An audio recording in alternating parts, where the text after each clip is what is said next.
Hello everyone, welcome to the channel. My name is Naval Kishore. कैसे हैं आप सब? Hope you are doing well. Guys, आज की ये वीडियो है बड़ी कमाल की एंड इंटरेस्टिंग होने वाली है। एंड इस वीडियो के अंदर मैं आपके लिए लेकर आऊँ एक बुक के डीप इनसाइट्स। उस बुक का टाइटल है the power of now by the author Eckhart Tolle. Correct me if I am wrong in terms of authors name only. And बड़ी ही देखिए अमेजिंग ये बुक है। It is a kind of spiritual book. तो अगर आपका spirituality से थोड़ा बहुत भी नाता है या लेना देना है तो आई अश्योर यू कि ये बुक आपको काफ़ी हेल्पफुल होने वाली है एंड काफ़ी इंटरेस्टिंग लगेगी ये बुक जैसे ही आप इस बुक को पढ़ेंगे। अब होता क्या है, देखिए ये पावर ऑफ नाउ क्या है, इस बुक का एजेंस या क्या निचोड़ है। अगर मैं आपको बात कहूँ, आपसे बात करूँ इस बुक के बारे में, तो इन सिंपल भाषा में अगर मैं आपको समझाऊँ तो पावर ऑफ नाउ जो बुक है, देखिए यहाँ पर ऑथर ने हमें सिर्फ ये बताया गया है कि प्रेजेंट में फोकस करने से हम कितना कुछ अचीव कर सकते हैं in future. And also how can we reduce our stress और worries related to our past और फ्यूचर। जितनी भी हमारी टेंशन्स हैं जो हमारे माइंड में घूमती रहती हैं पास्ट से रिलेटेड या फिर फ्यूचर से रिलेटेड, इन सभी वरीज की को हम कैसे कम कर सकते हैं या कैसे हम इन्हें ख़त्म कर सकते हैं। तो ऐसे कुछ सॉल्यूशंस ऑथर ने इस बुक के अंदर दिए हैं। वहीं देखिए ऑथर ने 10 चैप्टर लिखे हैं इस बुक के अंदर और हर एक चैप्टर बड़ा ही कमाल का है। हर चैप्टर से आपको काफ़ी कुछ सीखने को मिलेगा और साथ साथ आपको ये भी पता लगेगा कि आपका जो माइंड है वो कैसे वर्क करता है। माइंड की हर एक लेयर को, हर एक डीप लेयर को काफ़ी अच्छे से यहाँ पर ऑथर ने टच किया है। जैसे ही आप ये बुक स्टार्ट करेंगे, काफ़ी आप देखेंगे आपकी जो थॉट प्रोसेस है वो एज़ कम्पेयर टू बुक पढ़ने से पहले कुछ और थी और जो बुक पढ़ने के बाद है वो कुछ और होगी।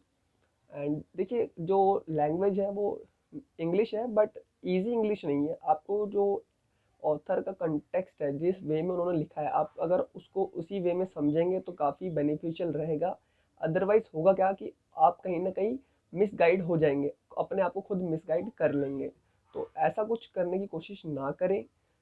ध्यान से हर एक सेंटेंस को पढ़िएगा, हर एक चीज़ को अच्छे से समझने की पूरी पूरी कोशिश कीजिएगा।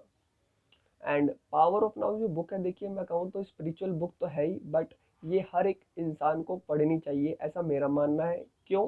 क्योंकि इस बुक को पढ़ने के बाद आपको पता लगेगा कि आप अपने रिलेशनशिप्स को कैसे स्ट्रॉन्ग कर सकते हैं या कैसे अपनी लाइफ में हैप्पीनेस को क्रिएट कर सकते हैं, और आपको आपकी इम्पोर्टेंस पता लगेगी ह्यूमन बीइंग होने की।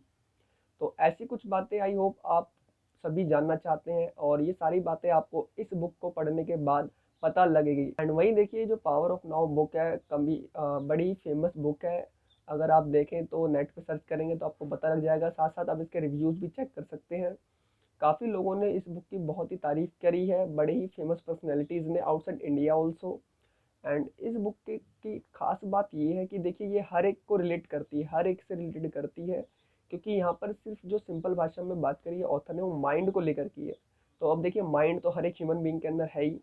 वो अलग बात है कि हम उसको यूज़ कैसे करते हैं, बट माइंड को यूज़ करते हैं अब कैसे करना चाहिए तो वो हमें इस बुक को पढ़ने के बाद पता लगेगा। वहीं आपको ये भी बात समझ आएगी कि देखिए जो टाइम होता है, एक टाइम होता है फिजिकल टाइम। फिजिकल टाइम क्या, जैसे कि जो हम क्लॉक में देखते हैं जो नॉर्मली होता है डे नाइट इवनिंग, उसका वो जो टाइम है वो बाय नेचर चलता है। सुबह होती है, शाम होती है, रात होती है। ये तो होता है फिजिकल टाइम। एक होता है साइकोलॉजिकल टाइम। अभी साइकोलॉजिकल टाइम क्या होता है?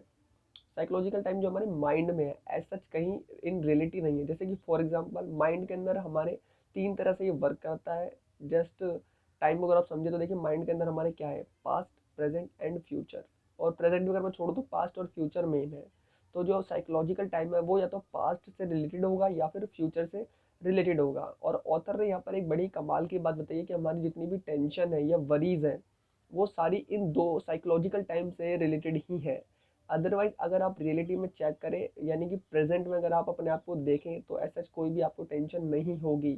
जो भी आपकी टेंशन हैं या जो भी आपकी वरीज है उनका डायरेक्ट कनेक्शन आपके साइकोलॉजिकल टाइम से है। तो आप कैसे अपनी साइकोलॉजिकल या आपका जो साइकोलॉजिकल टाइम है आप उसके बारे में ना सोचें। अपने माइंड को कैसे आप एक्टिव बनाएं, कैसे उसको आप अच्छे तरीके से यूज़ करें, ये सारी बातें ऑथर ने इस बुक के अंदर बड़े ही अच्छे से समझाई हैं। अगर आप इस बुक को पढ़ेंगे बार बारी तो आपको समझ आ जाएगा कि आप कहाँ गलती कर रहे हैं या कहाँ पर मिस्टेक हो रही है आपसे। कुछ और कमाल की बातें इस बुक के अंदर ऑथर ने की है, जैसे कि फॉर एग्जांपल ऑथर ने ये बहुत ही अच्छे तरीके से समझाया है पहले चैप्टर में कि आप माइंड नहीं है, you are not your mind. तो आपको ये बात समझनी होगी जैसे आप चैप्टर 1 कंप्लीट कर लेंगे, एंड वहीं जैसे ही आप मूव ऑन करेंगे नेक्स्ट चैप्टर्स पे, आपको धीरे धीरे समझ आएगा कि आपकी जो इम्पोर्टेंस है, ह्यूमन बीइंग होने की जो इम्पोर्टेंस है वो क्या है, एंड कैसे आप अपनी रिलेशनशिप्स को ब्यूटीफुल और बना सकते हैं, कैसे उसमें हैप्पीनेस क्रिएट कर सकते हैं। अब रिलेशनशिप से मेरा मतलब यहाँ पर सिर्फ हस्बैंड वाइफ का ही नहीं है, जितनी भी रिलेशनशिप्स है हमारी एज सच एक ह्यूमन बीइंग की होती हैं, सभी रिलेशनशिप्स को हम बेटर कैसे बना सकते हैं। तो ऑथर ने ये भी हमें बहुत ही अच्छे तरीके से समझाया है। वहीं चलते हैं आगे।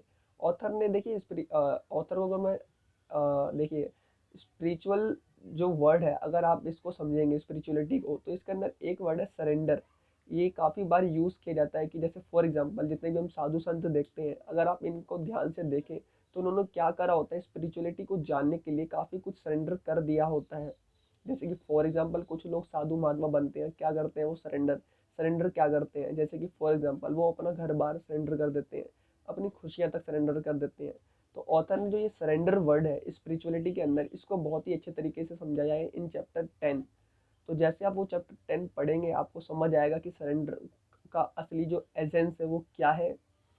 एंड वहीं देखिए और भी काफ़ी कुछ बताया है कि आपको प्रेजेंट के अंदर कैसे फोकस रहना है। अब प्रेजेंट में फोकस क्यों रहना है, क्योंकि देखिए अभी मैंने आपसे कहा था कि जो भी आपकी टेंशन या वरीज है उनका डायरेक्ट रिलेशन कहाँ से है, आपके पास्ट और फ्यूचर से। एंड 99% इन द केस होता क्या है कि हमारा जो माइंड है वो या तो पास्ट में बिजी होता है या फ्यूचर में बिजी होता है। तो जिस वजह से क्या होता है, हमारे माइंड में काफ़ी तरह की टेंशन अराइज हो जाती हैं। तो अगर हम प्रेजेंट में फोकस करेंगे, प्रेजेंट में ध्यान देंगे, तो हमारी जितनी भी टेंशन है वो कम से कम रहेंगी, वो हमें डिस्टर्ब नहीं करेंगी, एंड हम अपना बेस्ट दे पाएंगे। तो ऐसी कुछ बातें ऑथर ने की है इस बुक के अंदर। और भी काफ़ी कुछ बात की है ऑथर ने माइंड से रिलेटेड। और जो नाव है पावर, यानी कि हमारे प्रेजेंट में की जो पावर है वो भी बहुत अच्छे से बताई है कि अगर हम अपने आप को प्रेजेंट में ही फोकस रखें तो हम कितना कुछ अचीव कर सकते हैं, और अपनी लाइफ को और साथ ही साथ अपने चाहने वालों की या अपने जो हमारे साथ है उनकी लाइफ को भी बेटर बना सकते हैं। तो आई होप ये बातें आपको समझ आई होंगी। एंड बस मेरी तरफ से यही कुछ बातें थी इस बुक को लेकर। अगर ये बातें आपको अच्छी लगी हो तो वीडियो को कर दीजिएगा लाइक। एंड चलते हैं, बाय बाय, मिलते हैं नेक्स्ट वीडियो में। तब तक के लिए keep learning, keep growing and stay connected with this channel. Bye bye.